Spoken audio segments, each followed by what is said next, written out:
하나님의 말씀 데살로니가 후서 1장 1절부터 4절까지의 말씀입니다. 신약성경 데살로니가 후서 1장 1절부터 4절까지의 말씀 우리 함께 읽겠습니다. 함께 1장 1절부터 4절까지 찾으셨으면 함께 읽습니다. 시작. 바울과 실루아노와 디모데는 하나님 우리 아버지와 주 예수 그리스도 안에 있는 데살로니가인의 교회에 편지하노니 하나님 아버지와 주 예수 그리스도로부터 은혜와 평강이 너희에게 있을지어다.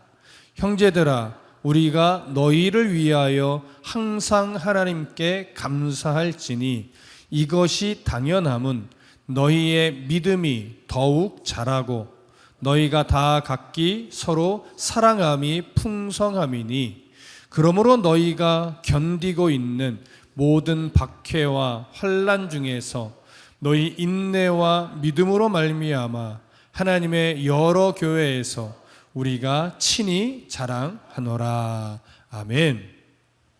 데살로니가 후서는 데살로니가 지역에 세워진 교회에 쓴 두 번째 편지입니다. 그래서 제목도 데살로니가 후서라고 붙인 것이죠. 데살로니가 전서의 저자가 바울이었듯이 데살로니가 후서의 저자도 역시 바울입니다. 보편적으로는 디모데가 아마도 전체적으로 대필하고, 그러니까 바울이 말을 하고 디모데가 받아 적은 거죠. 그렇게 대필을 하고 마지막 부분에 가서 바울이 직접 펜을 들고 이 서신의 저자가 자기임을 밝히는 사인처럼 기록한 것으로도 보고 있습니다. 어찌됐든 데살로니가 전서와 후서의 저자는 바울이죠. 자, 대부분의 이제 학자들이 이 바울을 저자로 보는 데는 이견이 없습니다. 그러면 데살로니가 후서는 언제, 어디서, 왜 보내게 된 것일까? 우리 이 부분은 오늘 먼저 좀 살펴봐야 되는데요. 데살로니가 전서를 정리하면서도 왜 데살로니가 전서를 쓰게 되었는지를 나누었었는데 데살로니가 후서까지 좀 한번 쭉 훑어보자면 이렇게 됩니다. 이제 빌립보에서 도망치듯 나왔던 바울은 데살로니가로 가게 되죠. 그래서 데살로니가에 도착해서 한 2-3주 정도 복음을 전하고 많은 이들이 회심을 하고 교회가 세워지게 됩니다. 그런데 여기서도 역시 유대인 대적자가 등장을 해서 바울을 공격하기 시작해요. 그래서 어쩔 수 없이 바울이 이 데살로니가 지역을 나와서 어디로 가게 되냐면 베레아로 가게 되는 거예요. 이 베레아로 갈 때 누구랑 함께 갔냐면 실라와 함께 갑니다. 이때 디모데는 이 데살로니가 지역에 있기보다는 빌립보에 여전히 있었던 것으로 여겨져요.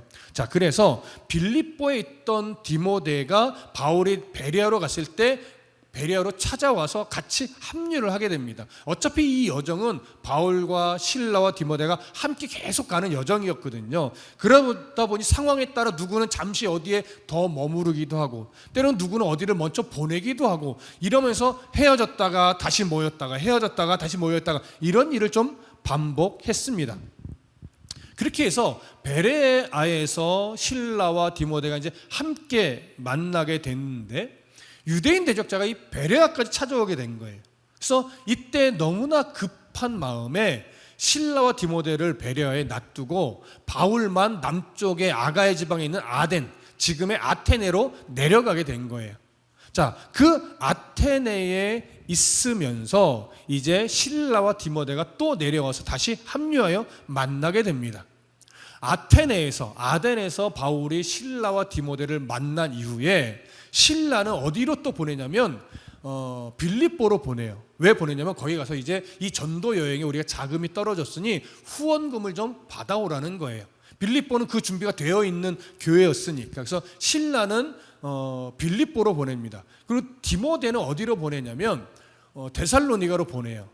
2, 3주밖에 복음을 전하지 못해서 너무 걱정이 되는 거예요. 그래서 디모데에게 너는 이 데살로니가로 가서 지금 성도들이 어떤 상황인지 좀 알아보고 다시 돌아서 나한테 소식을 좀 전해줘라. 이러고서 이제 디모데는 데살로니가 교회로 보내게 됩니다. 그렇게 해서 아덴에서 막 철학자들과 논쟁을 하는데 바울이 혼자 남아서 철학자들과의 이 복음을 전함이 성공하지 못해요. 그래서 좀 영적으로 지쳐요. 이 철학자들과 복음의 논쟁으로 멋지게 좀 승리하고 싶었는데 이 철학자들과 논쟁은요 안 되는 거예요.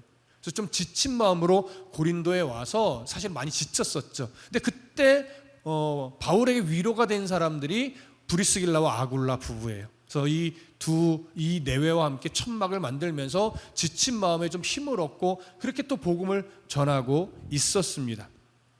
그때 이제 다시 실라도 오게 되고 디모데도 오게 되죠. 그러면서 이제 고린도전서에 보면 바울이 실라와 디모데로 인해 큰 힘을 얻었다 이런 표현을 해요. 그럼 빌립보에서 온 실라는 후원금을 갖고 왔을 것이고 데살로니가 교회에서 온 디모데는 데살로니가 교회 소식을 가지고 왔겠죠. 그럼 디모데가 전한 소식은 뭐겠습니까? 이 데살로니가 교회 성도들이 믿음을 잘 지키고 있다. 너무나 흔들림 없이 교회를 잘 지켜내고 있다. 이 환난과 핍박도 잘 견디고 있다. 이런 아주 긍정적인 소식이었어요. 근데 문제가 또 발생을 하죠. 그렇게 믿음은 잘 지켜내고 있는데 이 종말론에 조금 오해가 생겨서 좀 혼란을 겪고 있다. 그래서 예수님의 재림이 임박했다고 믿고 있던 일부 사람들은 일상생활을 다 내려놓고 성도들의 후원금으로 생활을 하면서 그저 기도만 하려고 한다. 이런 문제점이 있었고 또 재림 전에 죽은 사람은 예수님의 재림 때 어떻게 되는가 이것 때문에 염려하고 있는 사람들도 있더라. 자, 이런 이야기를 전해 듣게 되면서 바울은 믿음을 지켜내고 있는 데살로니가 교회 성도들을 위로하고 격려하고 그래서 계속해서 믿음을 잘 지키도록 권면하기 위한 목적과 이 종말론적 오해로 인해서 혼란이 생긴 이 문제를 다시 잘 정리를 하고자 데살로니가 전서를 쓰게 됩니다. 그때가 주후 51년경이에요. 고린도에서 쓰게 된 거예요. 그래서 데살로니가 전서를 디모데 편에 써서 또 보낸 거예요. 디모데가 이제 그 편지를 갖고 데살로니가 교회로 가서 많은 사람들 앞에서 이제 그것이 읽혀지게 했겠죠. 그래서 편지를 전하면서 성도들이 어떤 반응을 보였고 어떻게 또 행하기 시작했고 어떻게 문제점이 해결됐는지 이걸 다 보고 이제 또 내려오게 됩니다. 그렇게 데살로니가로의 편지를 가지고 갔다가 그들과 함께 교제하고 서신을 읽어주고 반응을 보고 돌아오기까지 대략 어느 정도의 시간이 흐른 것으로 보고 있냐면 2개월에서 3개월 정도 흘러간 것으로 보여집니다. 그렇게 해서 이제 디모데가 드디어 다시 고린도로 돌아와요. 고린도에 와서 이 데살로니가 교회 성도들의 소식을 듣는데 그 내용이 어떤 거냐면 바울의 편지를 데살로니가 교회 성도들이 듣고 나서 너무나 위로를 받고 큰 용기를 얻어서 믿음의 진보가 있었다. 사랑이 정말 풍성하게 나누어지고 있었다. 그래서 너무 위로를 받았는데 역시나 아직도 재림에 관한 오해 때문에 여전히 일상을 살지 않고 그저 기도만 하려고 하는 무리들이 여전히 조금 남아있고 아직도 종말론적 오해가 그 오해로 인한 혼란이 좀 지워지지는 않았다. 이런 이야기를 듣게 된 거예요. 그리고 또 일부 몰직한 사람들이 생겨났는데 그게 뭐냐면 스스로 성경의 계시를 받았다고 하면서 함부로 말하는 사람이 좀 생겨났고 내가 바울의 편지를 받았어 하면서 바울이 쓴 편지가 아님에도 불구하고 이것이 바울의 편지라고 하면서 막 떠들어대는 사람들도 생겨나기 시작한 거예요. 그러니까 또 혼란이 생기겠죠. 이런 이야기를 듣고 바울이 또 너무나 속이 상했어요. 감사하면서도 속이 상했어요. 그래서 또 이 부분을 또 해결하고자 급히 편지를 씁니다. 이게 데살로니가 후서예요. 그러고 나서 또 디모데 편에 보내게 되는 거예요. 그러니까 사실은 편지를 쓴 해는 똑같아요. 주후 51년경. 그래서 데살로니가 후서도 거의 시간적 간격이 크게 없이 데살로니가 전서가 쓰여진 다음 한 2, 3개월 뒤에 바로 또 쓰여지게 된 거예요. 그래서 배경은 데살로니가 전서와 거의 똑같습니다. 그리고 서신을 쓰는 목적도요 거의 비슷해요. 그래서 오늘부터 그 데살로니가 후서 거의 비슷한 내용을 담고 있는 데살로니가 후서, 전서보다는 2장 정도 짧습니다. 그래서 3장까지 있는데 이 내용을 오늘부터 살펴보도록 하겠습니다. 자, 1절과 2절 다 같이 읽어보겠습니다. 시작. 바울과 실루아노와 디모데는 하나님 우리 아버지와 주 예수 그리스도 안에 있는 데살로니가인의 교회에 편지하노니 하나님 아버지와 주 예수 그리스도로부터 은혜와 평강이 너희에게 있을지어다. 자, 데살로니가 전서의 인사말과 거의 똑같습니다. 데살로니가 전서와 동일하게 지금 누가 인사를 전한다고 말해요? 바울과 실루아노와 디모데가 인사를 전한다고 합니다. 전서에서도 똑같이 이 세 사람이 저자가 아닌가 이렇게 말하는 사람도 있지만 여기서도 동일하게 공동 저자라는 의미가 아니라 지금 세 사람이 함께 모여 있기 때문에 함께 데살로니가인의 성도에게 인사를 전합니다. 이런 의미로 세 이름을 다 기록한 겁니다. 그리고 나서 하나님 우리 아버지와 주 예수 그리스도 안에 있는 데살로니가인의 교회에 편지합니다. 이렇게 얘기를 하는데 여기서도 중요한 건 뭐냐면 데살로니가인의 교회를 뭐라고 수식하냐면 하나님 우리 아버지와 주 예수 그리스도 안에 있는 이 표현으로 수식을 해요. 다시 말하면 데살로니가 교회 성도들은 하나님을 아버지로 섬기는 자들이고 그리스도 예수를 주로 시인하는 섬기는 자들이란 의미예요. 그러니까 다시 말하면 교회란 뭐냐? 교회란 하나님을 아버지로 섬기는 자들의 무리이고 주 예수 그리스도를 주로 섬기는 자들의 무리가 되는 거죠. 그러니까 아무리 교회란 타이틀을 붙이고 있어도 하나님을 아버지로 섬기지 않는다면, 예수 그리스도를 주로 섬기지 않는다면 그건 교회일 수 없는 거예요. 근데 특히나 어떤 표현이 하나 전서와 다르게 붙었냐면 우리라는 표현이에요. 하나님 우리 아버지와. 이건 어떤 의미가 조금 더 강조됐냐면 바울과 실라, 디모데가 믿고 있는 그 하나님과 그 다음에 데살로니가 교회 성도들이 믿고 있는 하나님이 똑같다, 다르다? 동일하다. 그런 의미예요. 그러면 데살로니가 교회만 동일할까요? 빌립보에 세워진 교회도 동일할 것이고 고린도에 세워진 교회도 동일할 것이고 소아시아 지역으로 넘어가면 에베소에 세워진 교회도 동일할 것이고 두아디라 지역에 세워진 교회도 동일할 것이고 또한 이스라엘에 예루살렘에 세워져 있는 교회도 동일할 거예요. 그래서 우리 아버지인 거예요. 무슨 말인지 이해되시죠? 여러분, 우리가 믿는 하나님은 대한예수교 장로의 합동측에만 있지도 않습니다. 대한예수 장로의 통합측에도 있죠. 순복음에도 있죠. 성결교단에도 있죠. 침례교단에도 있죠. 그러니까 사실은 교단이 중요하지 않습니다. 교회가 중요하지 않습니다. 모든 교단과 모든 교회가 하나님을 아버지로 섬기며 예수 그리스도를 주로 섬기는 동일한 교회인 거예요. 하나의 교회인 거예요. 근데 너무나도 교회 이기주의가 조금 팽배해져 있어서 그게 사실은 속상하죠. 조금의 교리적 차이, 조금의 정치적 이해 문제로 교단이 사실은 많이 갈라져 있고 또는 서로 인정하지 않는 모습도 종종 있기는 하나, 그럼에도 우리는 하나님을 아버지로 섬기고 예수 그리스도를 주로 섬기는 그 교회는 모두가 다 주 안에 한 교회요, 주 안에 한 가족이라는 것 우리 잊지 말아야 할 겁니다. 자, 이렇게 인사를 나눈 다음에 2절에서 바울은 하나님 아버지와 주 예수 그리스도로부터 은혜와 평강이 있을지어다 이렇게 얘기를 합니다. 자, 축복을 하는데 하나님 아버지와 주 예수 그리스도로부터라는 표현을 해요. 그러니까 지금 바울이 비는 이 축복은요, 은혜와 평강이라는 축복은 그 출처가 어디예요? 하나님 아버지와 주 예수 그리스도예요. 하늘에서부터 주어지는 은혜, 하늘에서부터 주어지는 평강이에요. 원래 여기 은혜라고 하는 이 카리스는요, 본래는 헬라 사람들이 주로 인사할 때 쓰는 표현이에요.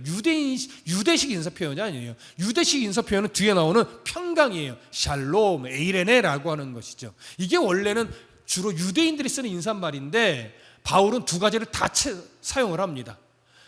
헬라식 인사말과 유대식 인사말을 동시에 쓰면서 여기서 의미를 바꿔버렸어요. 헬라식 인사의 의미로 넣은 것이 아니고 이 두 단어를 이제 의미를 바꿔서 이 은혜와 평강을 뭐예요? 주 예수 그리스도의 십자가의 은혜를 덧입고 하나님과 관계가 회복된 그 평강을 누리기를 소망하는 거예요. 무슨 말씀 이해되시죠? 여러분, 교회가 예수 그리스도의 십자가 은혜가 없이 교회가 세워질 수 없어요. 또한 그 은혜로 말미암아 하나님과 우리의 그 어그러졌던 관계가 회복된 그 회복된 공동체가 되어야 하는 거예요. 그러니까 당연히 된 거죠. 예수 그리스도의 은혜로 말미암아 하나님과의 관계가 회복된 그 교회 공동체. 그것이 바로 데살로니가 교회 공동체였고 소아시아 지역의 교회 공동체였고 오늘날까지 이어지는 세계 곳곳의 모든 교회 공동체가 바로 이러한 은혜와 평강으로 세워진 하나의 교회라는 것 우리 잊지 말아야 할 겁니다. 자, 이렇게 인사를 나눈 다음에 이제 본론으로 들어가게 되는데 3절과 4절 다 같이 읽겠습니다. 시작. 형제들아 우리가 너희를 위하여 항상 하나님께 감사할지니 이것이 당연함은 너희의 믿음이 더욱 자라고 너희가 다 각기 서로 사랑함이 풍성함이니 그러므로 너희가 견디고 있는 모든 박해와 환난 중에서 너희 인내와 믿음으로 말미암아 하나님의 여러 교회에서 우리가 친히 자랑하노라. 자, 바울이 이제 데살로니가 교회 성도들에게요 감사의 마음을 전해요. 그 감사의 마음과 격려의 마음을 전하는데 형제들아 우리가 너희를 위하여 항상 하나님께 감사할지니 이것이 당연하다 이렇게 말합니다. 그러니까 데살로니가 교회 성도들이 얼마나 믿음을 잘 지켜내고 사랑이 풍성했는지 너희들로 인해서 우리가 감사하는 게 너무 당연하다는 거예요. 근데 보세요. 여기서 중요한 것이 데살로니가 교회 성도들이 믿음을 잘 지켜냈어요. 그로 인해 또 사랑도 더 풍성해졌어요. 그러면 마치 바울이 데살로니가 교회 성도들아 너무 감사하다 이렇게 말했을 것 같아요. 근데 그렇게 말하지 않고 그 마음이 없었던 건 아니지만 바울은요 감사의 대상을 데살로니가 교회 성도들이라고 표현하지 않고 하나님께 감사를 해요. 그래서 형제들아 우리가 너희를 위하여 항상 하나님께 감사할지니 이것이 당연합니다 이렇게 말하는 거예요. 그럼 바울이 하나님께 왜 감사한 걸까요? 바울이 딱 볼 때는요 이 핍박, 동족의 핍박과 이 고난의 상황을 잘 견디어내고 있는 데살로니가 성도들의 모습이 귀한데 너무나 귀한데 칭찬받아 마땅한데 바울이 딱 볼 때는 하나님이 데살로니가 교회 성도들의 믿음을 잘 지켜내도록 돕고 계시는구나 이걸 본 거예요. 그들의 의지와 그들의 결단을 하나님이 도우셔서 그들이 믿음을 잘 지켜내도록 하나님이 일하신 결과구나 이걸 보게 되니까 그들의 믿음으로 인하여 바울은 누구에게 감사해요? 하나님께 감사해요. 그들의 사랑으로 인해서 하나님께 감사하는 거예요. 그래서 그들의 믿음이 진보하고 사랑이 많아짐을 감사하는데 기본적으로 믿음이라는 게 뭐예요? 하나님께 드리는 깊은 신뢰를 의미하는 어떤 수직적 신앙의 표현입니다. 하나님 앞에 우리가 드리는 믿음의 이 내용이죠. 그럼 사랑은 뭐예요? 그 하나님 앞에 은혜를 받은 그 믿음이 이제 수평적으로 펼쳐지는 거예요. 성도와 성도 간에 대적자들을 향하여 하나님의 복음이 필요한 자들을 향하여 사랑이 전달되는 거죠. 그래서 이건 수평적인 신앙의 초점이 맞춰져 있어요. 그럼 보세요. 너희 믿음이 자랐다 이렇게 말하잖아요. 여기 자랐다라고 번역된 헬라가 휘페라욱사노라는 단어인데요. 어떤 의미냐면 건강한 나무가 하늘을 향해 쫙쫙쫙쫙 뻗어 올라가는 이 모습을 원래 표현하는 단어예요.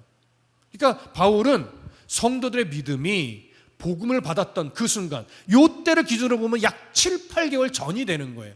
예, 7, 8개월 전쯤에 한 3주가량 복음을 받았는데 그 복음이 그냥 흩어져 버리지 않고 그 믿음이 그들 안에서 심겨져서 싹이 나는데 하나님을 향해서 믿음이 쑥쑥 올라가는 게 보이는 거예요. 그들의 믿음을 자라게 하신 하나님께 감사하는 거죠. 그 다음에 서로 사랑이 풍성해진대요. 이 풍성해진다는 것은 플레오나제이라는 단어를 쓰는데요, 홍수가 나서 홍수로 인해 물이 사방으로 쫙 퍼져가는 이런 모습을 묘사한 단어예요. 그러니까 지금 데살로니가 성도들의 그 믿음이 이제 사랑으로 발현이 되는데 성도들뿐만 아니라 그들을 대적하는 무리를 향해서도 사랑이 나아가고 있는 거예요. 단순하게 미워하지 않고 어떻게 하면 그리스도의 사랑을 그들에게까지 나눠줄 수 있을까, 이 생각을 하면서 사랑이 정말 풍성하게 흘러내려가는 이런 모습을 말씀하는 겁니다. 자, 그러면 이제 보세요. 4절 봅니다. 4절 시작. 그러므로 너희가 견디고 있는 모든 박해와 환난 중에서 너희 인내와 믿음으로 말미암아 하나님의 여러 교회에서 우리가 친히 자랑하노라. 어떤 의미냐면 지금 이 편지를 쓰고 있는 이 상황에도 데살로니가 교회 성도들은요, 박해와 환난을 당하고 있어요. 근데 이게 다른 지역의 교회들이 당하는 핍박보다 훨씬 더 거셌던 거예요. 훨씬 더 심한데 이 데살로니가 교회 성도들이요, 믿음을 잃지 않고 너무나 잘 지켜내고 있는 거예요. 그래서 4절 중간에 보면 그 상황에서 너희가 정말로 인내와 믿음으로 견뎌내는 그 모습으로 말미암아 바울이 내가 어느 지역을 가든지 그 지역에 세워진 교회 성도들에게 데살로니가 교회 성도들의 이 믿음을 자랑한다는 거예요. 이제 여기서 우리가 잘 살펴봐야 되는 게 있어요. 앞에서 바울은 데살로니가 교회 성도들에게 감사하다고 말하지 않았죠. 누구에게 감사한다고 그랬어요? 그들의 믿음이 잘 지켜지도록, 사랑이 풍성해지도록 도와주신 하나님께 감사했어요. 근데 지금은 누구를 자랑해요? 인내와 믿음으로 신앙을 잘 견뎌내고 있는 데살로니가 교회 성도들을 자랑한대요. 그럼 이 자랑의 방향성이 데살로니가 교회 성도들을 높이기 위한 자랑일까요?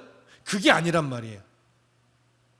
표현은 그들의 믿음, 그들의 사랑, 그들의 견딤, 인내, 이런 것들을 자랑하는 거지만 이 자랑은 바울이요, 사람을 높이기 위한 자랑이 아니라 그들의 믿음을 그렇게 세워주신 하나님을 자랑하기 위해 그들을 자랑하는 거예요. 무슨 말씀 이해되시죠? 그래서 우리가 하나님을 자랑하려면 가장 먼저 필요한 게 뭐냐면 사람에게 칭찬받을 수 있는 삶을 살아야 돼요. 여러분, 우리가 평상시에 사람에게 칭찬받을 만한 삶의 흔적이 없으면서 하나님을 자랑한다 그러면 누가 그 말에 긍정적인 반응을 할까요? 당신이나 잘 믿으시오, 이런 말을 하죠. 아이고, 삶은 개차반이면서 교회만 열심히 나가네, 이런 소리 듣는단 말이에요. 그건 하나님을 자랑하는 게 아니에요. 하나님을 욕보이는 거죠. 망령되이 일컫는 거예요. 그러니까 하나님을 자랑하기 위해서는 말로 하나님이 어떤 분인지 아세요, 이렇게 말하는 것도 중요하지만 하나님이 높여지도록 내가 정말 잘 살아야 돼요. 바르게 살아야 돼요. 정말 정직과 성실로 살아내야 돼요. 그렇게 해서 사람에게 칭찬을 받을 수 있어야 우리가 우리의 입을 열어 하나님을 자랑할 수 있는 거예요. 무슨 말씀 이해되십니까? 그러니 하나님을 자랑한다는 것은 말로 하나님을 항상 높이세요, 이걸 지금 강조하는 게 아니란 말이에요. 우리의 삶을 통해 하나님이 자랑되어야 해요. 우리의 말을 통해 하나님이 드러나야 돼요. 우리의 일상의 영역을 통해서 하나님이 정말 어떤 분인지가 드러나야 돼요. 이게 하나님을 자랑하는 거예요. 그래서 바울이 앞에서는 하나님께 감사해놓고 뒤에서는 너희들을 자랑한다고 말한 거예요. 그게 뭐예요? 그들의 믿음의 모습이 결국은 하나님을 자랑하게 되어 있다라고 하는 거죠.